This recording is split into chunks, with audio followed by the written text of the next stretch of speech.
Olá, estamos de volta agora para a nossa aula de número 3 e agora a gente vai aprender a fazer uma análise contratual.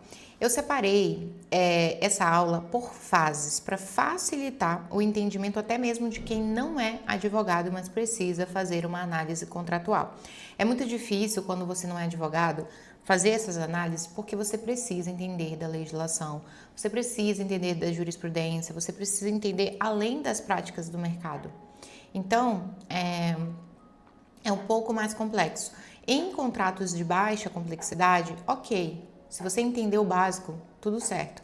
Mas eu não oriento, tá? Eu sempre oriento que você consulte um advogado para fazer a análise do seu contrato. Você vai entender aqui o motivo, o porquê, tá? Então vamos ao que interessa, bora para o nosso mapa mental, direto ao ponto, que eu não gosto de enrolação. Uma das coisas que a gente tem que entender é que existem fases para a gente analisar um documento. A primeira fase é uma análise preliminar. Vamos entender como que funciona a fase preliminar. Você vai começar sempre uma análise contratual ou a elaboração também, muitas vezes, do seu contrato através da identificação das partes e qualificações. O que é isso, Luana? A gente precisa identificar todas as partes envolvidas no contrato, incluindo as qualificações completas. Ou seja, a gente vai ver se tem um grupo econômico envolvido, vai ver se há possíveis garantidores, vai ver a análise, fazer essa análise da saúde financeira das partes através das certidões, através dos relatórios, vai identificar se existe a necessidade de anuência de terceiros. Vamos, por exemplo, falar de um contrato que exige que cônjuges assinem um contrato em conjunto, pois se trata de um contrato que envolve questões patrimoniais. E aí aquele cara, ele é casado em comunhão universal, em comunhão parcial, enfim, e a gente precisa daquela assinatura porque senão o contrato é nulo. E aí isso é seu papel, tá? Você tem que identificar. Você tem que identificar quais são os eventuais conflitos de interesses que podem acontecer entre essas partes e analisar se há exclusividade ou não concorrência envolvida. A gente vai estudar um pouquinho mais a fundo.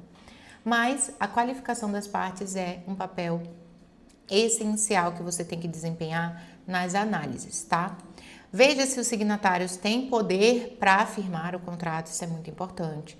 Veja se as pessoas jurídicas estão devidamente representadas conforme suas normas internas. Então, se quem tem que assinar aquele contrato é um administrador, você tem que ter ele assinado por quem? É pelo fulano, pelo beltrano? Não, pelo administrador, tá?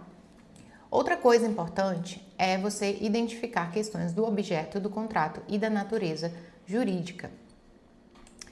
Você vai determinar o objeto principal do contrato, que é a razão pelo qual ele foi celebrado. Então, se trata de um contrato de quê? É um contrato de prestação de serviço de publicidade?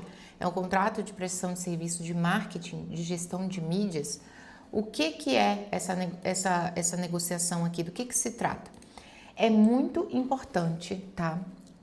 Existir uma análise extremamente detalhada do escopo do objeto, tá? Muito, muito importante, porque principalmente se tratando, se a gente falar de prestação de serviço aqui, gente, um dos piores problemas que os prestadores de serviços enfrentam é que quando a gente não tem esse escopo, o cliente, o contratante, acha que ele tem direito a mais serviços do que o que foi combinado.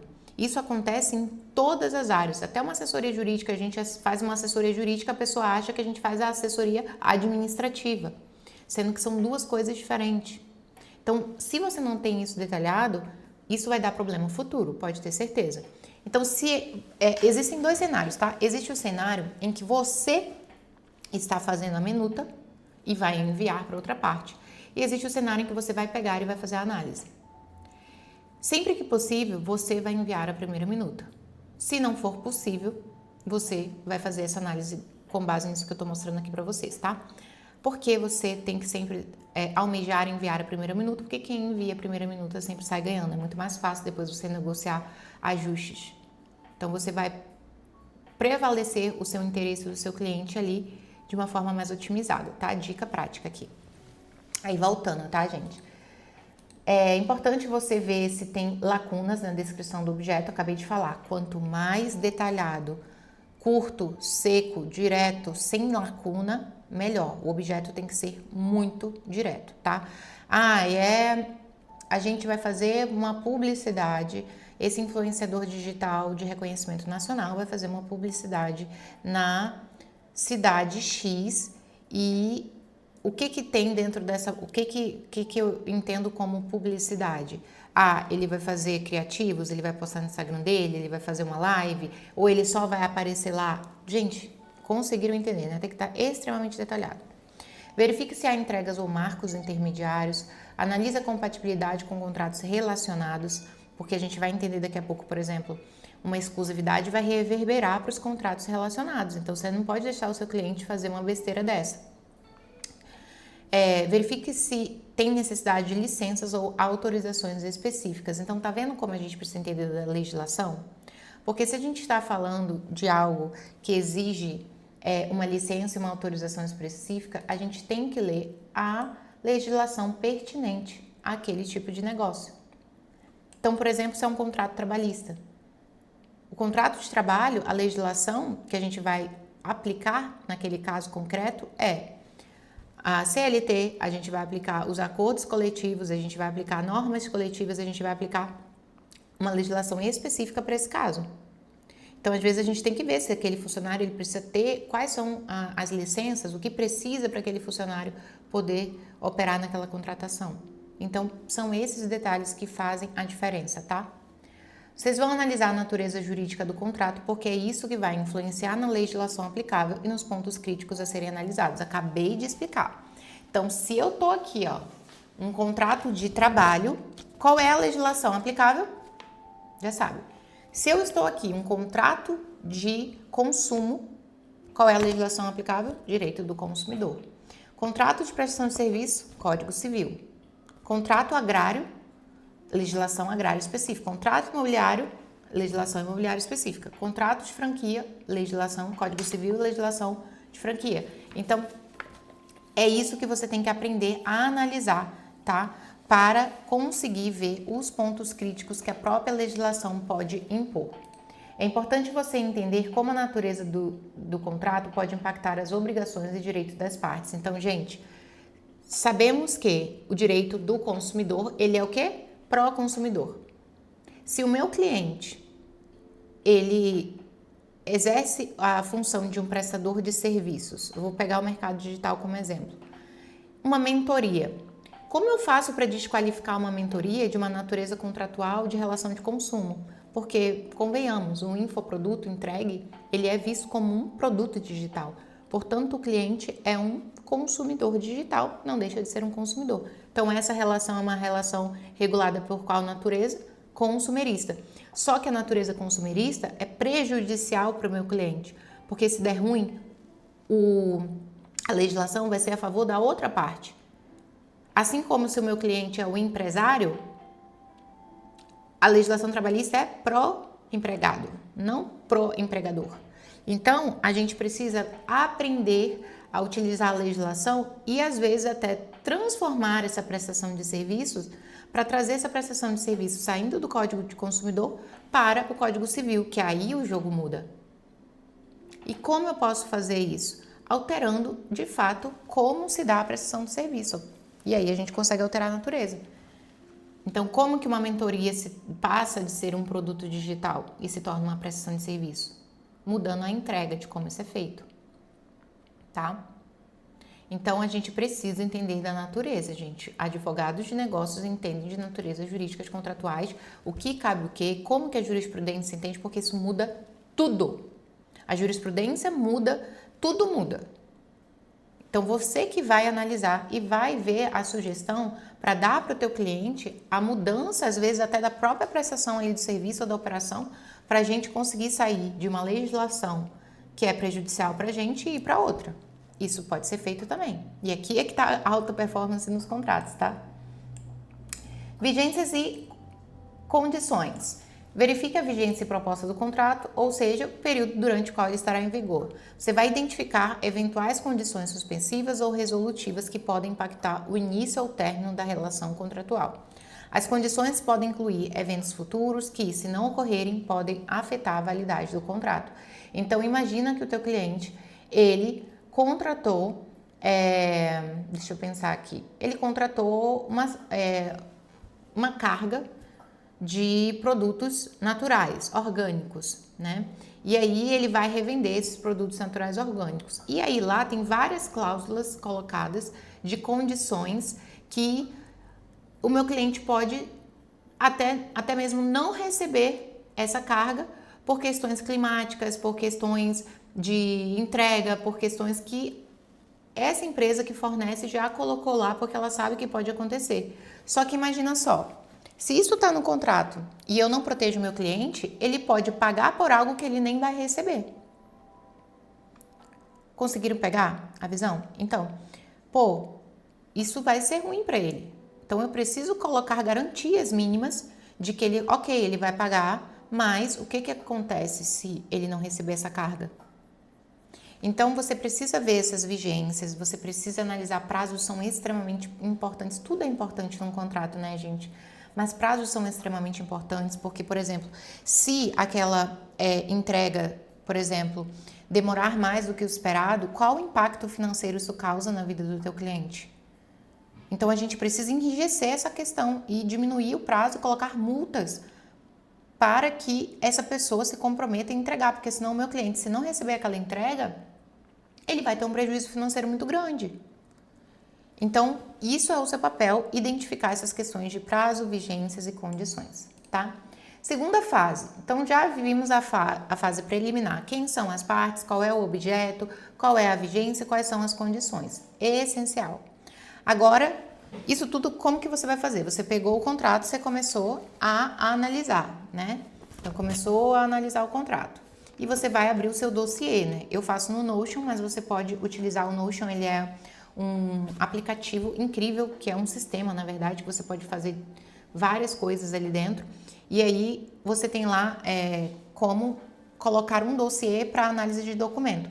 Tudo isso, quando você vai fazer, gente, você vai documentando, porque depois você vai apresentar para o cliente. Eu vou ensinar para vocês, tá? Mas, comecei a analisar o contrato, já estou abrindo a legislação, já estou fazendo todos os apontamentos de melhorias, de riscos, antecipando cenários, E aí, eu vou anotando isso para depois a gente passar para o cliente. Segunda fase, análise das obrigações. Então, você vai mapear todas as obrigações. Você vai detalhar todas as obrigações de cada parte, incluindo prazos e condições. Como, por exemplo, vamos lá, obrigações principais. Você vai criar uma matriz de responsabilidade detalhada, identificando dependências entre diferentes obrigações. Você vai verificar a existência dos níveis de serviço, analisando mecanismos de medição e aceite, identificando também as obrigações acessórias importantes. Opa, engoli aqui a análise, deixa eu ajeitar. Então, as obrigações e responsabilidades, elas são extremamente importantes. Eu já peguei vários contratos em que só uma das partes tem obrigações e a outra não tem. A gente olha e fala assim, oh meu Deus. E às vezes a pessoa não quer aceitar que a gente bote obrigações, gente. Isso é cúmulo do absurdo. Mas acontece, né? E a gente vai negociar para isso, a gente vai alterar para isso, para a gente conseguir deixar a outra pessoa também obrigada a cumprir coisas ali daquele contrato. Depois você vai analisar as consequências do inadimplemento, que devem ser claramente definidas para evitar litígios futuros. Além disso, é fundamental que as obrigações sejam realistas e exequíveis. Então, gente, não vamos colocar obrigações irreais, não vamos colocar consequências de inadimplemento irreais. Por exemplo, a obrigação do seu cliente influenciador, é fazer 70 posts por dia. Como assim? E se ele não fizer 70 posts por dia, ele vai pagar 1 milhão de multa. É humanamente impossível o cara conseguir fazer 70 posts por dia. Então, o que a gente vai fazer? Vai transformar essa obrigação em algo realista e exequível, que tenha como eu fazer, tem como o meu cliente fazer. E, claro, os inadimplementos, eles existem e devem ser colocados com as multas e penalidades, mas eles precisam ser para evitar futuros litígios e descumprimentos e não por um enriquecimento ilícito. Isso também tem que ser extremamente bem detalhado. Tudo precisa ser extremamente bem detalhado. Equilíbrio entre direitos e obrigações. Então, você vai analisar. Há equilíbrio entre os direitos e obrigações das partes? Isso eu estou falando aqui, tá? Relacionado a alguns tipos de contratos. E aí entra também a técnica jurídica novamente. Nos contratos empresariais pode existir desequilíbrio. Porque quando a gente fala de uma natureza de um contrato empresarial, nós entendemos que não há parte hipossuficiente ali. Lembra que eu falei da criança de 10 anos? Nós estamos com uma criança de 10 anos. Nós não estamos com pessoas que são vulneráveis. Nós estamos com empresários negociando e assumindo riscos. Então, pode sim haver cláusulas bem desproporcionais. Mas isso precisa ser analisado como caso a caso. Tipo de contrato por tipo de contrato. Por quê? Em contratos de prestação de serviço, por exemplo, em alguns tipos de contratos de prestação de serviços, como por exemplo um de mentoria. Então a mentoria, ela custa R$200 mil, a mentoria do meu cliente. E eu vou colocar lá uma cláusula que diz o seguinte, que a pessoa, se ela cancelar a mentoria a qualquer momento, antes do prazo de vigência de 12 meses, ela tem que cumprir toda a contraprestação financeira da mentoria de 200 mil, mais uma multa de 100% do valor da mentoria. Ou seja, a pessoa vai pagar R$400 mil? Para pensar comigo. A gente precisa, no momento de construção de cláusulas contratuais, se embasar em alguns princípios, e um deles é a proporcionalidade, né? Precisa haver proporção, precisa haver explicação do porquê. E não há motivo para isso. E aí, se esse contrato ele vai para o judiciário, pode dar ruim, pode ser considerado uma cláusula abusiva, sim. E existem diversos julgados nesse sentido. Ah, Luana, mas a intervenção mínima... Gente, eu estou falando para vocês que aqui acontece. E a jurisprudência, vocês sabem como que é. Então, é melhor vocês se embasarem nas cláusulas contratuais que vocês vão colocar, tentando equilibrar o máximo possível, e claro, puxando a sardinha para vocês, do que vocês terem uma cláusula que vai ser nula. E aí não dá em nada, o teu cliente vai ficar pé da vida porque vai ter que ir para o judiciário. Então vamos lá, análise de risco, aprofundamento. Responsabilidades, né? Analise casos específicos de force majeure do setor. Identifique riscos regulatórios específicos, verifique riscos ambientais e sociais, analise riscos de propriedade intelectual e verifique riscos de compliance e anticorrupção. Então, aqui, ó, quando você vai ver as obrigações, você vai ver o que pode implicar na vida do meu cliente. Então, vamos lá. Esse contrato, ele tem um risco, vou dar um exemplo só para a gente ficar, para não ficar muito grande. Esse contrato, ele tem um risco de propriedade intelectual aqui para o meu cliente. Então, eu vou construir uma cláusula que vai proteger, antecipar esse cenário, proteger o meu cliente de ter uma responsabilidade de perder a marca dele, ou da marca dele perder o faturamento por algum crime, alguma coisa que foi praticada, entendeu? Então, é o seu papel se aprofundar sobre o que pode acontecer de errado e aí colocar isso em cláusulas contratuais sempre se embasando para não criar uma cláusula absurdamente louca e depois dar ruim, tá? Esse equilíbrio ele vai ser crucial para vocês manterem uma relação contratual saudável e duradoura. Lembre-se que a gente tem que ser um facilitador de negócios para o nosso cliente e não um advogado que quer dar uma de não sei se pode falar essa palavra, mas vocês entenderam? Que eu vou colocar essa cláusula aqui, se ele quiser aceitar com você, ele aceita, não é esse o seu papel, tá? Um contrato desequilibrado pode levar a conflitos e desentendimentos. Então, o cara pegou o contrato, tá ali, aquele negócio absurdo. O que já acontece? O cara já fica, ó, em outras palavras, pistola. E aí já começa como? Já começa mal a relação das partes. Vamos lá, terceira fase, análise de riscos. Gente, tudo isso que eu tô ensinando, eu tô tentando não ser tão rasa e não ser tão profunda, porque a gente vai aprofundar dentro do nosso treinamento Advocacia de Negócios em Empresas Digitais. Então, me sigam para vocês acompanharem a liberação desse treinamento para vocês se aprofundarem de fato dentro dessa matéria aqui, tá? Aqui a gente está tentando, eu tô tentando fazer um milagre de passar por cima do principal, sem ser muito raso, e nem passar aqui 30 minutos fazendo análise passo a passo. Lá dentro do treinamento a gente vai estudar cláusula a cláusula, ponto a ponto. Voltando. Cláusula de limitação de responsabilidade. Você vai identificar as cláusulas que limitam ou excluem a responsabilidade das partes em determinadas situações. Então você vai ver que a outra parte tirou uma responsabilidade dela que é essencial e pode colocar o teu cliente em risco.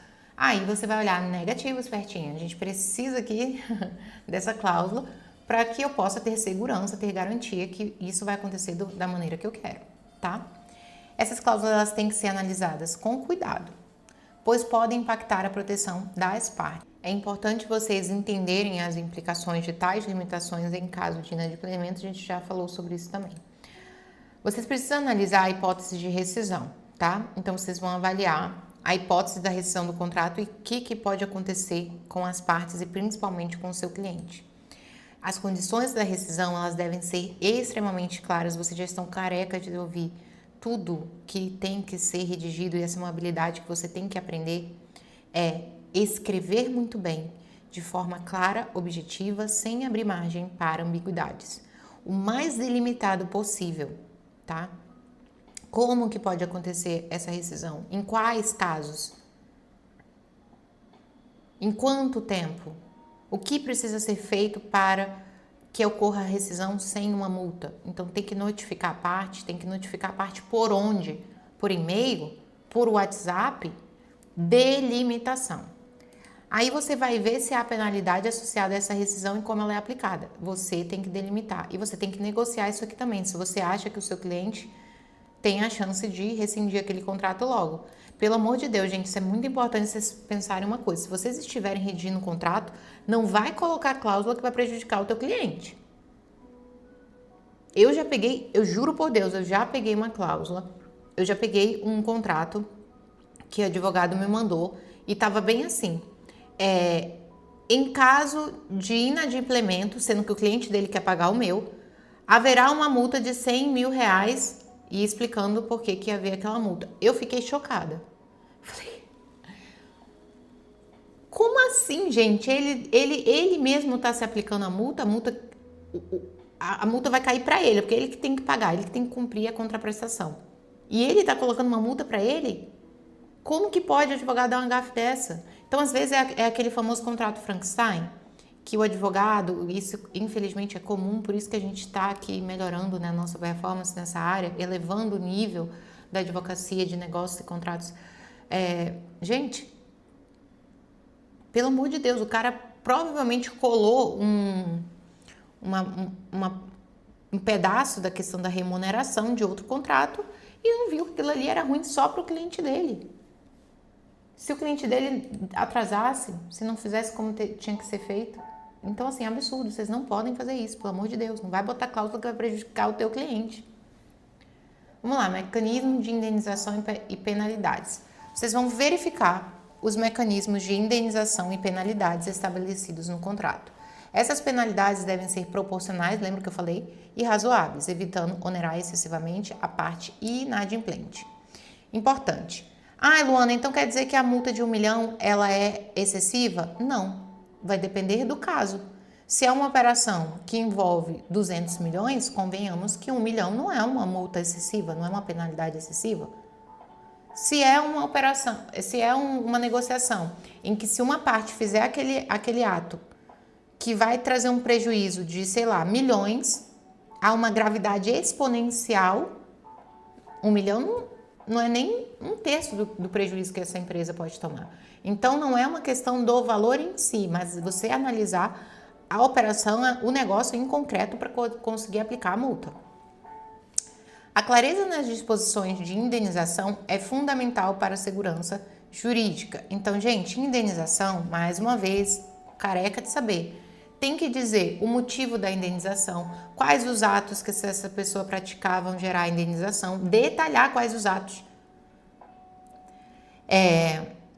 Como que existe uma forma de remediar essa indenização. Então, por exemplo, se o meu cliente ele incorrer numa penalização, eu posso colocar cláusulas, sugerir cláusulas que deem tempo para ele se retificar, para ele se organizar, para ele conseguir resolver aquela situação antes que ele já caia tendo que pagar logo uma multa de cara. Consegue entender? Então, isso aqui é a análise que vocês têm que fazer também. Quarta fase, análise de proteções. Então, vocês vão ver cláusulas de confidencialidade, tá? Vejam se existe cláusula de confidencialidade que protejam informações sensíveis, coloquem nos contratos de vocês. Essas cláusulas são essenciais para proteger segredos comerciais e informações estratégicas, que é tudo dentro de uma empresa.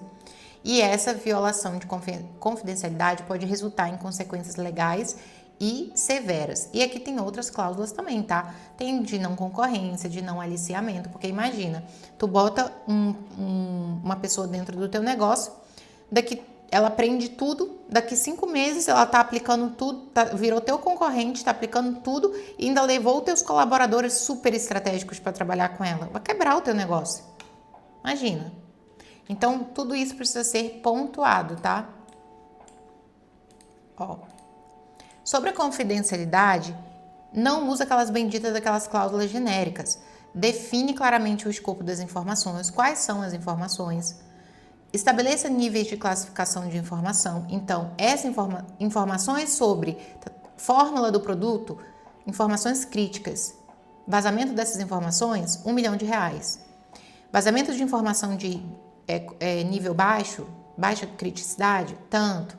Então, você vai determinar também, se for aplicável, procedimentos de proteção específicos. Então, vamos lá, se o meu cliente, ele é muito famoso, é um artista, e uma pessoa está entrando dentro do Instagram dele, eu tenho que dizer que essa pessoa, ela tem que ter um celular com segurança na internet, porque se o hacker invade o celular dele, que entra no perfil do meu cliente, que é um famoso, pode pegar um nude do meu cliente e espalhar na internet.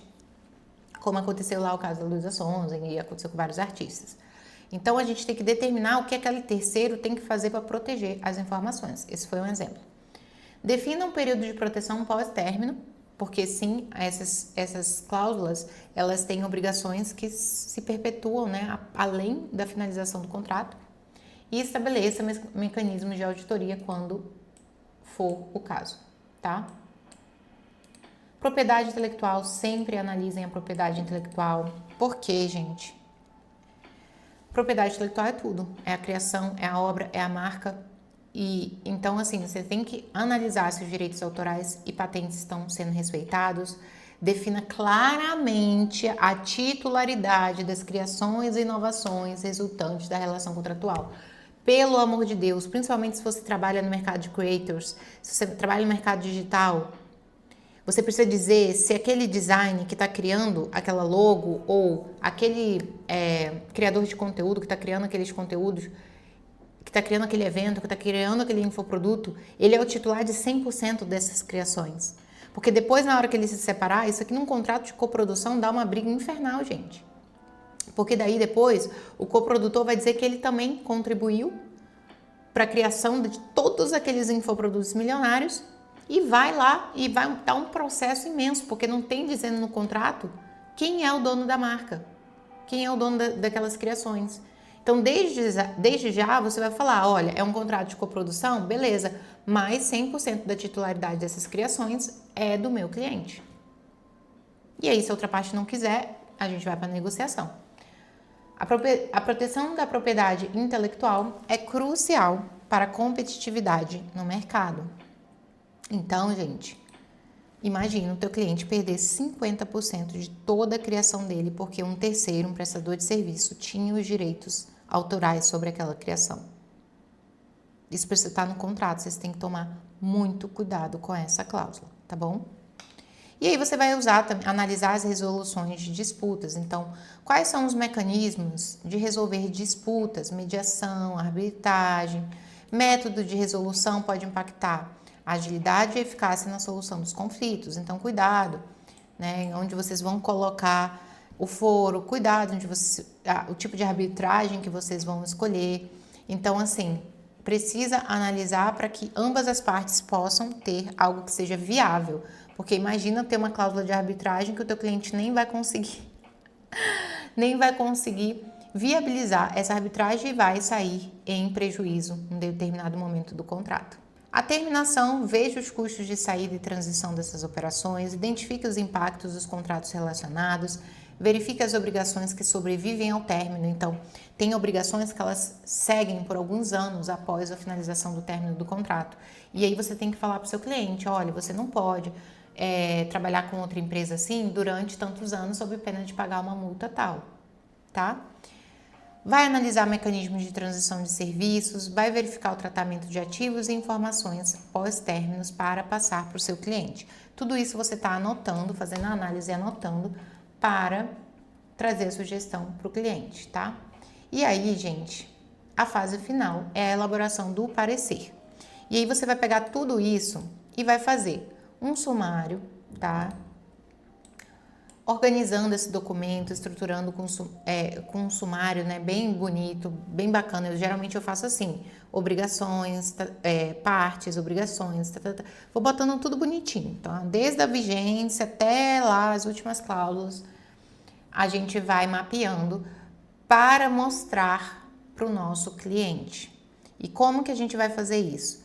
A gente vai detalhar uma visão geral das recomendações e riscos identificados. Então, você começou a analisar o contrato, você já vai colocando todos os cenários, as alterações que serão necessárias, e você vai trazer isso para o seu cliente, porque isso depois vai para a negociação, tá?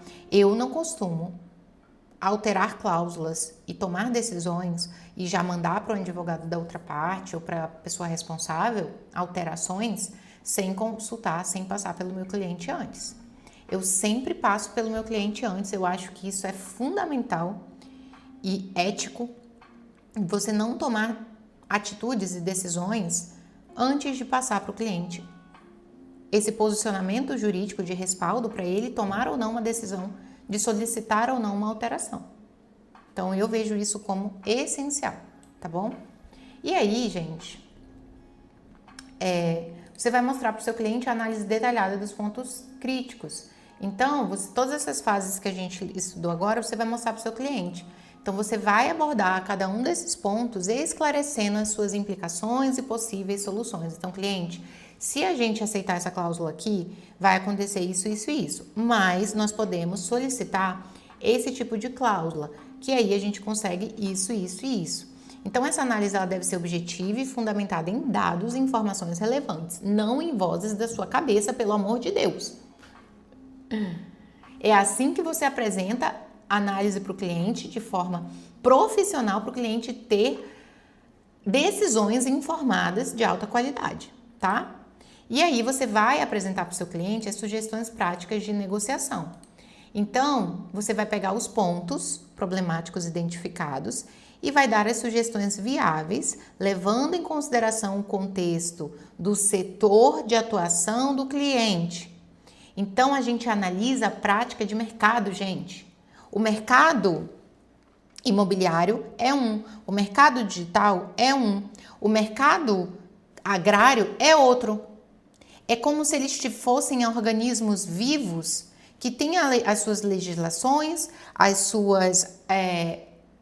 os seus apetites, as suas próprias vidas num mundinho regulamentado por eles.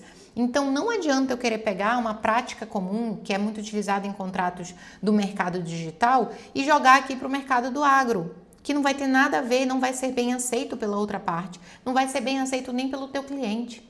Para você ser bom advogado de negócio, você tem que entender do negócio do cliente. E como é que funciona o negócio do cliente? Como os players desse mercado se comportam?